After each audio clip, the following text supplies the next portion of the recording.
Now let's cross over to Uasin Gishu County in Eldoret, where we have, I believe it's Eldoret, I'm not sure, but she said she's going around the different parts of Uasin Gishu. Lois Wangoi, where are you now and what's the situation there now that we've crossed the 5 p.m. line?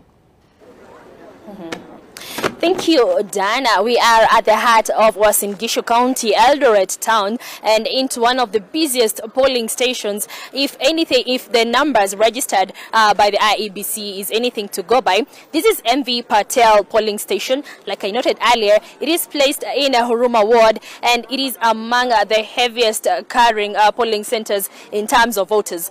If my cameraman could do a quick round, Dan, you could see that there are very few people who have been left here to complete their tasks of voting. That goes to say that the turnout on this day was pretty much not impressive. I would like to say, Dan, that this is the busiest that we have come across when it comes to pictures in all the 6 constituencies that comprise Uasin Gishu here in Tarbo. There were even sad occurrences, for instance, in the constituency of Keses, where we got to a number of polling stations and we could only get the IEBC officials. Some of them also told them, please come in, sign for us here. There's a form where the media, when you get to these places, you're signing, and we were the only ones who had participated in that exercise. Quite a worrying scene.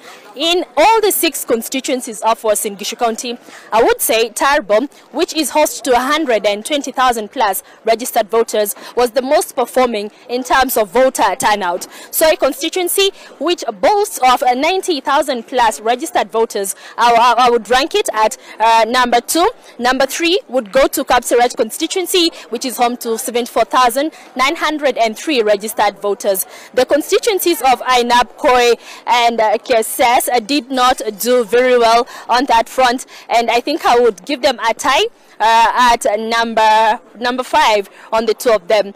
So this exercise began very early in the morning, and among those who were first to vote here in the county of Uasin Gishu is Deputy President William Ruto, who doubles as a presidential candidate in this ongoing election. He voted at around 6:30 a.m. Interestingly, Dan, immediately after he voted, he spoke to the media, and one of his key areas that he touched on was seeking the residents of Uasin Gishu and indeed the rest of the country to come out in large numbers and vote. Whether that was effective, we will wait for the tallying now to start coming in and we will see. So currently we have just a few persons who are holed up here when the exercise has been called to close by the IEBC, and we expect that in an hour or so it will be finished business. And now from all these polling centers, our attention now shifts to 6 areas, done. These are the 6 slated constituency tallying centers where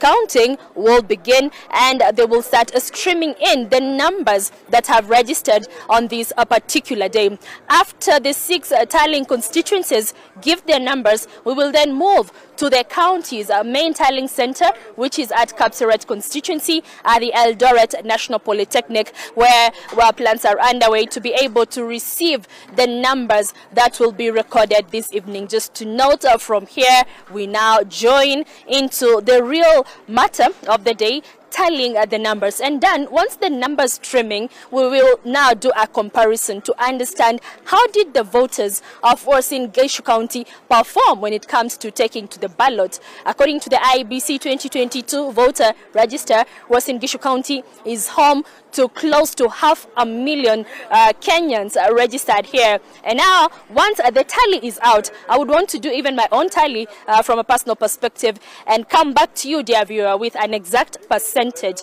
of how many residents of Uasin Gishu County actually took to the ballot. Remember, it is very, very important for the residents of Uasin Gishu to have voted, especially in terms of the presidential candidate who is a son of the North Rift, William Ruto. This shows if the home ground support did not materialize to an extent of 90% and above, then there could be challenges in DP Ruto ensuring that he gathers quite the bulk of numbers from his home county and then move on to impress the rest of the counties. And I'm certain these are some of the concerns the party of UDA will have with this particular county, because UDA had banked on Uasin Gishu 100%. It is the home county of DP Ruto. He needed all the residents of Uasin Gishu who have registered as voters to come out and vote. But as it is, we will continue Dan to tell with the numbers and see how the residents performed. But I can authoritatively report from Eldoret town at the heart of Uasin Gishu that the IEBC voter exercise 2022 in this general election has come to a close in the county of Uasin Gishu. Back to you in Nairobi, Dan.